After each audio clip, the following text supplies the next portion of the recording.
আমরা যারা প্রোগ্রামিং করি তারা প্রায় সময় বিভিন্ন ধরনের আইডিই ইউজ করি অথবা টেক্সট এডিটর ইউজ করি। যখন আমরা আইডিই ইউজ করি তখন আমরা আমাদের প্রোগ্রামগুলো আইডিইতেই রান করে থাকি। কিন্তু যারা প্রফেশনাল তারা আইডিই ইউজ করে না। তারা সাধারণত যে কোনো ধরনের সিম্পল টেক্সট এডিটর ইউজ করে আর প্রোগ্রাম রান করার জন্য কনসোল ইউজ করে থাকে। উইন্ডোজের ক্ষেত্রে সেই কনসোলটা হতে পারে সিএমডি মানে কমান্ড প্রম্পট অথবা পাওয়ারশেল। তো আমি আজকে দেখাবো কিভাবে যে কোনো জাভা প্রোগ্রাম ডিরেক্টলি সিএমডি অথবা পাওয়ার শেলে রান করা যায়। প্রথমে আমি একটি ফোল্ডার ক্রিয়েট করে নিয়েছি। আসলে এই ফোল্ডারের ভিতর আমি আমার প্রোগ্রাম ক্রিয়েট করে রান করে দেখাবো। তো ধরে নিচ্ছি আমার ফাইলের নাম আমি দিচ্ছি প্র্যাকটিস। এখানে আমি একটি জাভা ফাইল ক্রিয়েট করব। জাভা ফাইলের এক্সটেনশন যেহেতু জাভা, তাই আমি লিখলাম প্র্যাকটিস ডট জাভা। এটা হচ্ছে আমার জাভা ফাইলটা। আমি এখন এই জাভা ফাইলটা কোনো আইডিইতে ওপেন করব না। আমি যে কোনো সিম্পল টেক্সট এডিটর রান করব। সেটা হতে পারে নোটপ্যাড, হতে পারে অ্যাটম, হতে পারে Sublime text or anything else. তো আমি এখন দেখানোর জন্য সিম্পলি এটি অ্যাটমে ওপেন করছি। তো আমি একটা সিম্পল জাভা ফাইল ক্রিয়েট করতে যাচ্ছি। পাবলিক ক্লাস ফাইলের name, main method, public class main method দিতে হবে এখন, public static void main string args system out print on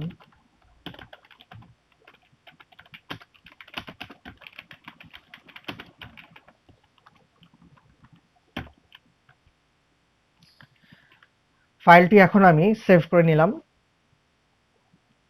এবং ক্লোজ করে দিলাম। এখন যদি আমি এই জাভা ফাইলটি সিএমডিতে রান করতে চাই তাহলে কয়েকটি ওয়ে আছে। যেমন প্রথমত হচ্ছে আমি সিএমডি টাইপ করে সিএমডি খুলে চেঞ্জ ডিরেক্টরিতে দিয়ে এই ফোল্ডারের ভিতরে আসতে হবে। আমি যদি এইভাবে বারবার ডিরেক্টরি চেঞ্জ করে ফোল্ডারে আসতে না চাই, বা সহজ কথায় বলতে গেলে আমি যদি এই ফোল্ডারের ভিতরেই ডিরেক্টলি কনসোলটি ওপেন করতে চাই তাহলে বেশ কিছু সহজ পদ্ধতি আছে। যেমন আমি যদি চাই আমি ডিরেক্টলি এই ফোল্ডারের ভিতরেই সিএমডি অন করব, তাহলে এই যে লিঙ্ক বারে যে কোনো এক জায়গায় ক্লিক করতে হবে, ব্যাকস্পেস বা ডিলিট কি চাপ দিলে সব চলে যাবে। আমাকে জাস্ট টাইপ করতে হবে সিএমডি দিয়ে এন্টার চাপ দিলেই আমার কনসোল, এখানে যে আমি সিএমডি অন করলাম কমান্ড প্রম্পট, সেই কমান্ড প্রম্পটে ডিরেক্টলি এই ফোল্ডারেই ওপেন হয়েছে। আমরা দেখতে পাচ্ছি প্র্যাকটিস ফোল্ডারের ভিতরেই সিএমডিটা অন হয়েছে। আচ্ছা, আমি এখন এই জাভা ফাইলটি রান করাতে চাই। কি করে রান করব? প্রথমে আমাকে লিখতে হবে জাভাক একটা স্পেস পুরো ফাইলটির নেম এক্সটেনশন সহ, যেটা প্র্যাকটিস ডট জাভা। এখানে ক্লিক করলেই আমাদের জাভা ফাইলটির ক্লাস ফাইল তৈরি হয়ে গিয়েছে। এই যে আমরা দেখতে পাচ্ছি প্র্যাকটিস ডট ক্লাস নামে একটি ফাইল তৈরি হয়ে গিয়েছে আমরা এই কমান্ডটি দেবার পরেই। এখন যদি এই জাভা ফাইলটি রান করতে চাই, আমরা আসলে রান করব ক্লাস ফাইলটি। তো আমাদেরকে লিখতে হবে জাভা একটি স্পেস শুধুমাত্র ফাইলের নেম এক্সটেনশন ছাড়া। মাথায় রাখতে হবে প্রথমে যখন জাভাক লিখে একটি স্পেস দিব, তারপরে পুরো ফাইলটির নেম আসবে এক্সটেনশন সহ, তখন একটা ক্লাস ফাইল ক্রিয়েট হবে। ক্লাস ফাইল ক্রিয়েট হয়ে যাবার পরে জাভা ফাইল রান বলতে আমরা ক্লাসটাকেই রান করব। সো সেখানে আর এক্সটেনশন দেওয়ার কোনো প্রয়োজন নেই, আমরা শুধু জাভা লিখে একটা স্পেস তারপর ক্লাসটার নেম লিখতে হবে, নেম লিখে একটা এন্টার। আমাদের প্রোগ্রাম কিন্তু রান হয়েছে। আচ্ছা, এটা তো গেল সিএমডিতে। যদি পাওয়ার শেলে করতে চাই তাহলে কিভাবে করব? আমি ক্লাস ফাইলটি ডিলিট করে দিচ্ছি। আমি যদি এই ফোল্ডারের ভিতরে এই পাওয়ার শেলটি অন করতে চাই তাহলে কিবোর্ডের শিফট বাটন চেপে ফোল্ডারের যে কোনো একটি জায়গায় রাইট বাটন ক্লিক করতে হবে। ক্লিক করলেই আমরা এই কনটেক্সট মেনুর মধ্যে পেয়ে যাব ওপেন পাওয়ারশেল উইন্ডো হিয়ার। এখানে ক্লিক করতে হবে, ক্লিক করলেই পাওয়ারশেল অন হয়ে যাবে। আচ্ছা, এখন এই জাভা ফাইলটি রান করতে আমরা কি কি কমান্ড দিব? আমরা আগে যে কমান্ড দিতাম এক্স্যাক্টলি সেম কমান্ডই এখানে দিব।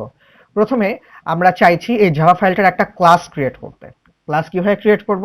সিম্পলি আমাদেরকে টাইপ করতে হবে জাভাক একটি স্পেস, তারপরে ফাইলটির name with the extension, enter. Class file এখানে ক্রিয়েট হয়ে গেল। এখন আমি এই প্র্যাকটিস ডট ক্লাস মানে এই ক্লাস ফাইলটা রান করব। এটা রান করার জন্য আমাকে টাইপ করতে হবে জাভা একটা স্পেস, শুধুমাত্র সেই ফাইলটির নাম উইদাউট এক্সটেনশন। আমি এই প্র্যাকটিস ডট ক্লাস এই ক্লাস ফাইলটি রান করতে যাচ্ছি, আমি শুধু প্র্যাকটিস লিখেছি কিন্তু কোনো এক্সটেনশন আমি অ্যাড করিনি, ডট ক্লাস কিন্তু আমি অ্যাড করিনি। এটা চাপ দিলে আমার ফাইলটা রান করেছে। আচ্ছা, অনেকে প্রশ্ন করতে পারে যে ভাই আপনি তো শুধুমাত্র আউটপুট দেখালেন, আমি কি ইনপুট নেবার কাজও কি করতে পারবো? আপনি সব কাজই করতে পারবেন, সব কাজ। আর বিশেষ করে প্রফেশনালরা আইডি ইউজ করাচ্ছে ডিরেক্টলি যে কোনো একটি সিম্পল টেক্সট এডিটর ইউজ করেন এবং সবসময় টার্মিনাল বা কনসোল ইউজ করেন। এটাই হওয়া উচিত। বিশেষ করে আপনি যদি লিনাক্স ইউজার হয়ে থাকেন তাহলে এটাই আপনার কাছে অনেক বেশি ভালো লাগবে। আচ্ছা, আমি এই ফাইলটা একটু এডিট করে সিম্পল ইনপুট আউটপুটের একটি ফাইল করে দেখাচ্ছি। আমি এই ফাইলটি আবার অ্যাটমে এডিট করে এখানে ইনপুট দিয়ে দেখাবো। ফাইলটি সেভ করে নিলাম। আমি এই ফাইলটি এখন এখানে ডিরেক্টলি সিএমডি দিয়ে ওপেন করতে চাচ্ছি। ফাইলটায় আমি যেটা করব, আমি দুটো সংখ্যা নেব এবং দুটি সংখ্যার যোগফল বের করে দেখাবো। তো আমি সিএমডি অন করার জন্য সিম্পলি আমার এই লিঙ্ক বারে একটি ক্লিক করলাম, তারপর ডিলিট করে অথবা ডিরেক্টলি সিএমডি টাইপ করলাম, এন্টার চাপ দেওয়া মাত্র আমার সিএমডি অন হয়ে গিয়েছে। এখন প্রথমে ক্লাস ফাইল ক্রিয়েট করতে হবে।